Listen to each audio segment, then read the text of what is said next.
భారత్ అమెరికాల మధ్య కీలక రక్షణ ఒప్పందం జరిగింది. ఓ పక్కన ఈ గొడవల మధ్యన 10 ఏళ్లకి సంబంధించినటువంటి ఒప్పందం అనమాట. అంటే ఓ పక్కన మనతో మిగతా గొడవలన్నీ నడుస్తున్నాయి, ఇంకో పక్కన చైనా మీద ఆంక్షలు తగ్గించి చైనాతో లావాదేవీలు నడుపుతున్నటువంటి ట్రంప్ భారత్ మీద ఇంకో పక్కన నిరంతరం హడావిడి చేస్తున్నటువంటి సందర్భంలో 10 సంవత్సరాల పాటు అమెరికా భారత్ల మధ్యన రక్షణ ఒప్పందం అన్నటువంటి సంచలనం సృష్టిస్తోంది.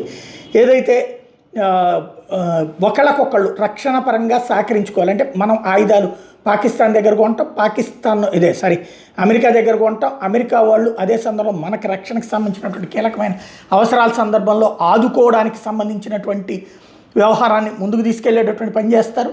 తద్వారా ఒక నిరంతర ప్రక్రియ. అంటే ఓ పక్కన మాకు పూర్తిగా ఏం భారత్తో వ్యతిరేకత లేదు, H1B వీసా లాంటిది వాళ్ళు దుర్వినియోగం చేస్తున్నారు కాబట్టి వాళ్ళ మీద కోపం ఉంది, మాకు తప్పించి ఏం లేదన్నటువంటి సంకేతం అటు అమెరికా ఇస్తుంది. అట్ ద సేమ్ టైం మాకు ఏమీ అమెరికాతో గొడవ ఏం లేదు, టారిఫ్ల విషయంలో మా గొడవ మాకు ఉంటుంది.